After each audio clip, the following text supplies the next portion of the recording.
While Percy had immediately warmed up to Remembrance, the newest addition to Miss Hat's fleet, James was not so quick to forgive. He and the other engines had an indignation meeting at the big sheds later that night. We need to do something about Thomas and Remembrance. Doesn't their teasing bother you all? Does now. I was pulling a heavy goods train back from the other railway earlier, and the trucks pushed me downhill. I tried to stop them, but they almost made me fly off the rails. Then Remembrance came the other way, and she laughed at me like anything. I couldn't help it, and yet she didn't even care.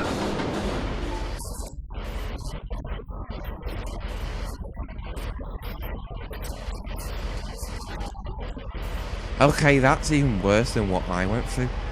You lot are all just making assumptions. I don't think they would go that far. So I would suggest you stop complaining. There are two sides of a story. Oh, really? Did you even get the chance to see her today? What? Of course I saw her. She passed me by during my goods run. And if you were listening to what Henry had said, it was his trucks that were pushing it, not Remembrance. If you came off the rails at all, Henry, you would have surely been damaged. Yes, Peter, but we're mainline engines, and as such she needs to learn some manners if she wants to keep working with us. Then why make assumptions about her?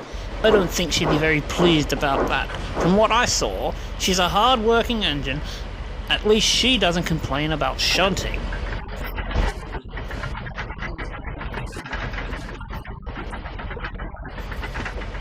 All the engines, except for Peter, Alice, Bear, and Patrick, agreed that Remembrance must be put in her place, but they weren't sure how.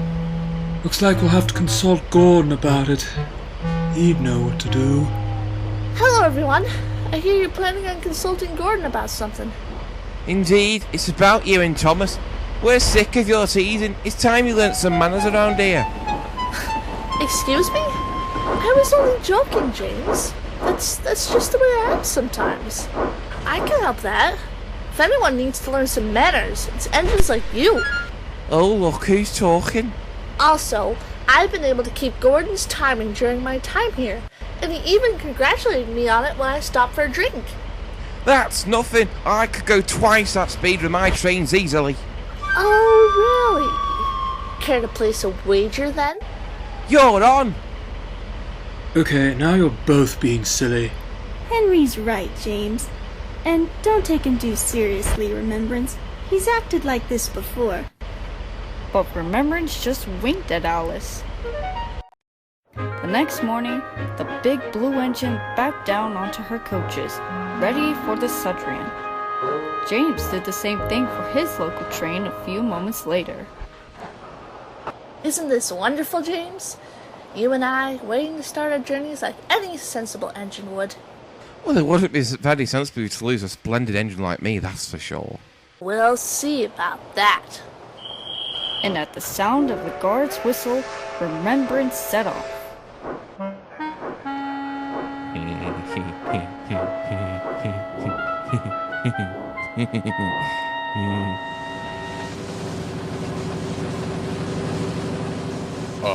Driver, don't you think we should have left by now?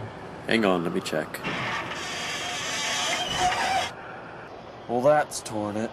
Oh, for God's sake! Looks like your firebox is clogged, James.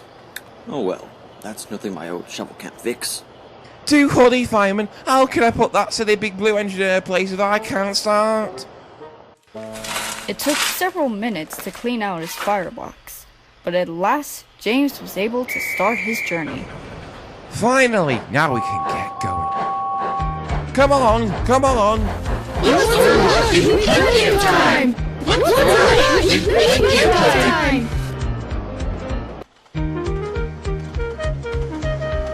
James was determined not to lose the time trial, so he sped along the main line as fast as his wheels and his driver would let him. The train ran smoothly for a while afterwards, until they reached the workstation.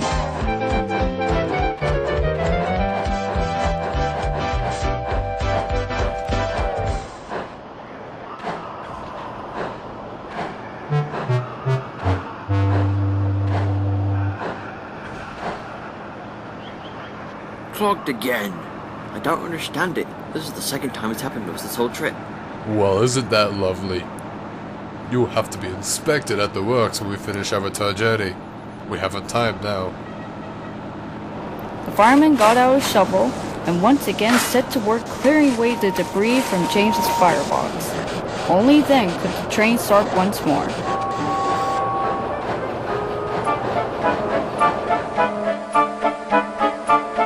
James, his driver, and fireman hoped there would be no more delays for the rest of the journey, or the return trip.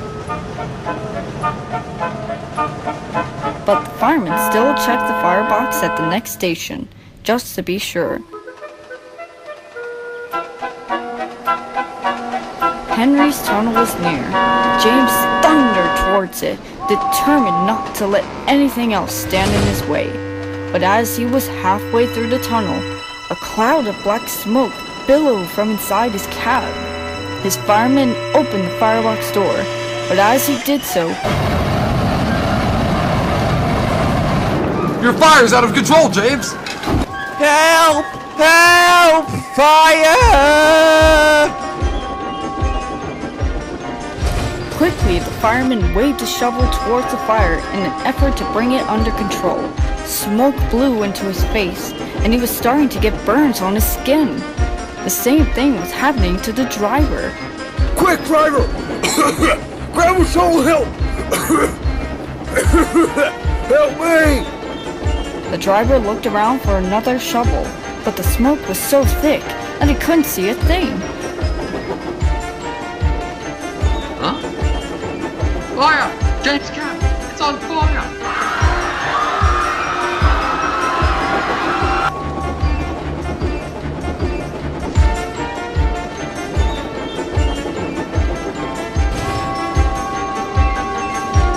Brakes, driver! Hurry!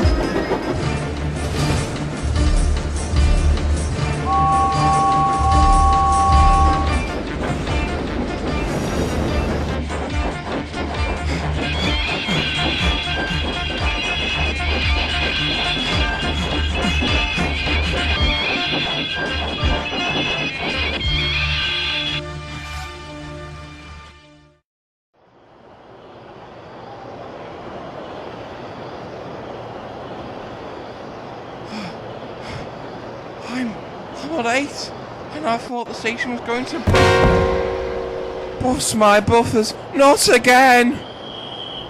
The station master came to see what was the matter, and found the driver at the edge of the cab, with cuts and burns all over his body, and barely able to stand. Fireman's collapsed, trying to put a fire. The station master then ran to the telephone for an ambulance. A moment later, he found all the passengers crowded around the cab cheering. Why are you all cheering? Can't you see that engine's driver and fireman are in critical condition here? That engine's crew saved our lives. Had they not put out that fire in James's cab, some of us might have been hurt ourselves.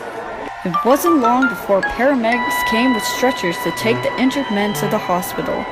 They had a hard time getting through the sea of passengers who were still cheering them for their brave actions.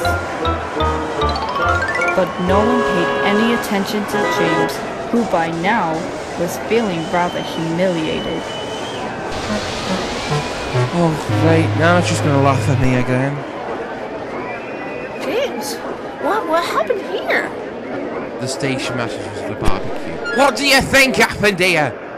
The fire in James's firebox flew out of control. It was like a dragon, I tell you.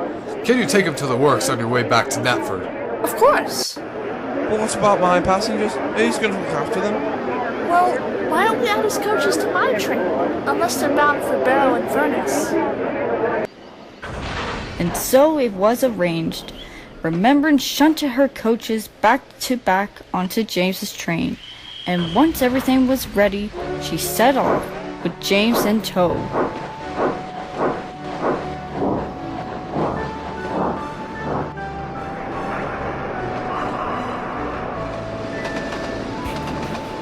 The red engine was quick to notice that for the whole trip, Remembrance didn't laugh at him once.